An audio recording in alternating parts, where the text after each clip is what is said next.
Para mais uma aula de legislação de trânsito, dessa vez falando sobre sinalização de trânsito. Então, trago aqui meu quadro para vocês, para a gente dar uma comentada aí sobre essa parte de sinalização. De início, vocês devem saber que no Código de Trânsito Brasileiro, nós temos o capítulo 7, que trata da sinalização de trânsito, que vai do artigo 80 ao 90. Além disso, o CTB possui um anexo 2, tá certo? Esse anexo 2 é o conjunto dos sinais de trânsito, e que está regulamentado atualmente na resolução número 160 de 2004 do CONTRAN.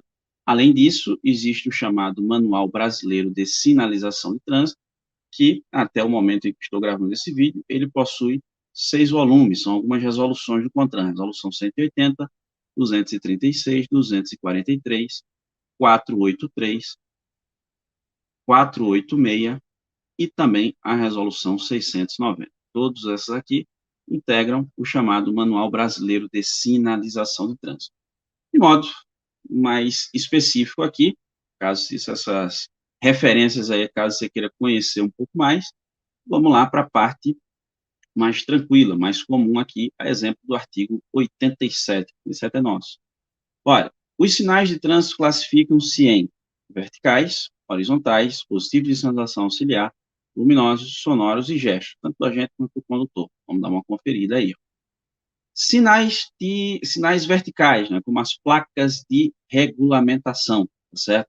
São essas placas vermelhas, redondas e que indicam obrigação, proibição, restrição no uso das vias. A exceção em relação ao formato são essas duas aqui, ó.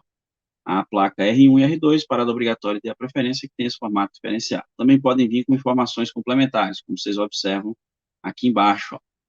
Temos ainda, integrando o conjunto de sinalização vertical, essas placas de advertência. Tem um formato de um losango, fundo amarelo, pictograma na cor preta, e trazem ali um alerta, um perigo, que o condutor tenha atenção no trânsito.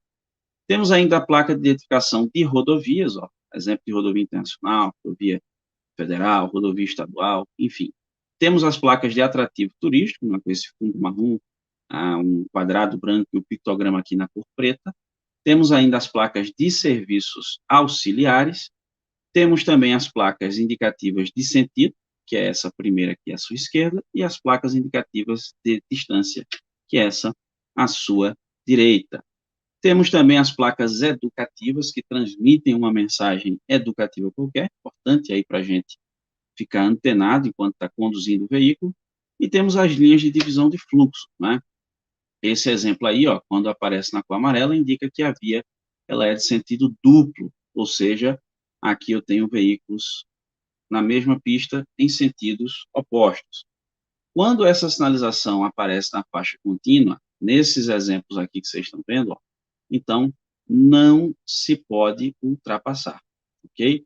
Quando ela aparece dessa forma, com a faixa seccionada, a ultrapassagem ela é permitida. Aqui, só desse lado, tá ok. O condutor que eventualmente estivesse transitando por aqui, não poderia ultrapassar, ok? Temos aqui, ó, cor branca, indica que a via ela é de sentido único, ou seja, os veículos vão numa mesma pista, no mesmo sentido. Uma rodovia duplicada, por exemplo, uma rua ou avenida de um porte um pouco maior na sua cidade vai ter essa estrutura aí que você está vendo, ok? Dispositivos de sinalização auxiliar, que complementam os demais, né? Exemplo aqui, ó, de cavaletes, de fitas zebradas, cones, balizadores móveis, tambores, cilindros, são todos dispositivos utilizados para contribuir aí com a sinalização de trânsito, uma tipo de sinalização temporária que auxilia os condutores e a própria fiscalização de trânsito. Temos ainda os sinais luminosos, né, o semáforo, todo mundo conhece, né, inclusive o avanço de sinal vermelho é uma infração de natureza gravíssima, né, prevista lá no artigo 208 CTB, que rende aí 7 pontos na carteira e uma multa de R$ 293,47 se você avançar o sinal vermelho do semáforo. Temos também aqui, ó, os silvos, não é? Quando o agente de trânsito dá um silvo breve, o apito do agente, ele está dando uma ordem de siga, você seguir. 2 silvos breves, certo? A ordem aqui é outra, a ordem é para parar. E um silvo longo, a ordem aqui é de diminuir a marcha, certo? A ordem é diminuir a marcha. Um silvo breve siga, 2 silvos breves parem, um silvo longo diminua a marcha. Tem também os gestos do agente, né? Quando ele estica o braço com a mão dessa forma, é ordem de parada, ordem de seguir, quando o braço está esticado para um lado ou para o outro, é ordem de parada para determinada faixa ali, tá certo? E aí ele sempre vai utilizar esse tipo de sinalização, reforçando aí com o silvo. Mais comum é você ver a ordem de parada ou a ordem de seguir, ok? Temos aqui também o gesto do condutor, ó, aqui indicando que vai entrar à esquerda, com o braço estendido horizontalmente, aqui dizendo que ele vai entrar à direita e balançando o braço para cima e para baixo. Ele está dizendo aqui que é a ordem de reduzir, ele está reduzindo ou parando. Vale lembrar que colocar o braço para o lado de fora para indicar manobra não é infração.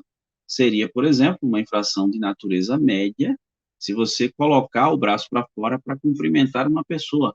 E aí, amigão, como é que tá? Mas, se o agente transflagrar, você comete uma infração de natureza média prevista lá no artigo 252 do CTB. Beleza? 4 pontos no seu prontuário, R$ 130, o aceno amigável para o seu amigo ali, ok?